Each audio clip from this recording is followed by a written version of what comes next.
Holy day has dawned upon us. Come, you nations, and adore the Lord. Today a great light has come upon the earth.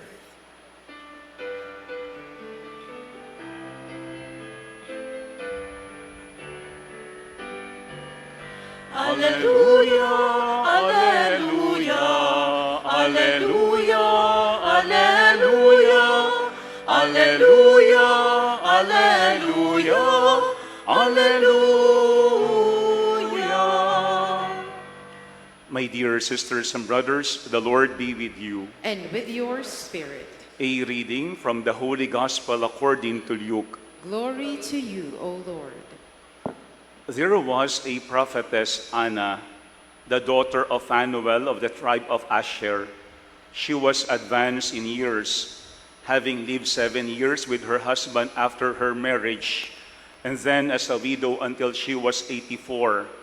She never left the temple, but worshipped night and day with fasting and prayer. And coming forward at that very time, she gave thanks to God and spoke about the child to all who were awaiting the redemption of Jerusalem. When they had fulfilled all the prescriptions of the law of the Lord, they returned to Galilee, to their own town of Nazareth. The child grew and became strong, filled with wisdom, and the favor of God was upon him. My dear friends, the Gospel of the Lord. Praise to you, Lord Jesus Christ. Please be seated for a while. Again, my dear sisters and brothers, good afternoon. Maybe we've heard someone ask this question, or we've asked ourselves this question, what now? Ano na? What now? After retirement, what now? After being separated from a loved one, what now? After a death of a loved one, what now? Ano na? We all have this experience of ending an important chapter in our life. And when it happens, our question is, what now? Ano na? Today in our gospel, we've seen the story of Anna, a prophetess who had experienced herself this thing. We were told in our gospel that Anna was advanced in years, having lived 7 years with her husband after her marriage, and then as a widow until she was 84.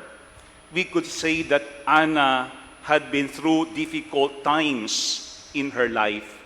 Maraming pinagdaanan si Anna sa kanyang buhay. If you are Anna, how would you feel? Maybe many of us would feel that we are at a loss. Parang tayo ay nawawala and we do not know what we are about to do. I remember a conversation I had with this woman, a daughter, after taking care of her mom for many, many years. Her mom died. And she asked me, Father, what now? What now would I do? Ano na ang gagawin ko? Sino na ang aalagaan ko? I had this conversation with a woman who was separated from her husband. And she said, Father, what now? Ano na ang mangyayari sa buhay ko? And this father who lost his job, and he also asked me, Father, what now? What now will I do to raise my children? What now? Ano na? I think we all have this experience, and when they happen to us, we are afraid of tomorrow. Why? Because tomorrow seems to be uncertain. Parang hindi natin alam ano na ang nag-iintay sa atin para bukas. And these things in our life, we couldn't really avoid. And we do not want these things to happen to us, even to our loved ones. There are certain unavoidable things that are happening also in our lives. But I think what we do when these things happen is what really matters.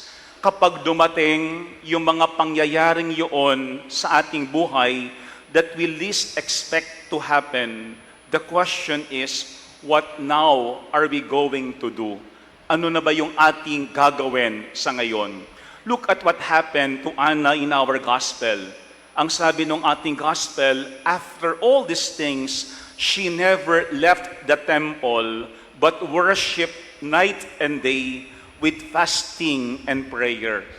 Anna had shown how she values her relationship with God after losing her husband. I think it's possible for Anna also to hate God because God had taken her husband from her. It is also possible for Anna simply to focus on herself. Now that she is alone, she could do whatever she wants. But Anna in our gospel had strengthened her relationship with God. And I think that is something that Anna had already been doing even before the death of her husband. Si Anna, imbis na magalit sa Diyos, si Anna, imbis na tutukan yung kanyang sarili, kanyang pinalalim yung kanyang relasyon sa ating Panginoong Diyos. And that is what we have seen into this gospel. Yung kanyang deep relationship with God is also made visible in what she said to Joseph and Mary when she saw the child Jesus. Ang sabi ng ating gospel, coming forward at that very time, she gave thanks to God and spoke about the child to all who were awaiting the redemption of Jerusalem. She spoke about the child to all those who were waiting for the redemption of Jerusalem. Anna was true to her name because the name Anna means gracious, merciful. Her presence shows that God is gracious and merciful to all. That is why Anna had given hope and joy to others. Siguro ito yung ating tanungin sa ating mga sarili. What does our presence do to others? Can we say that we are also like Anna, whose presence brings joy and hope to everyone we meet? We may have tough past or have been through a difficult experience in our life, but it doesn't mean that we could pass on to others our hurts and our pains.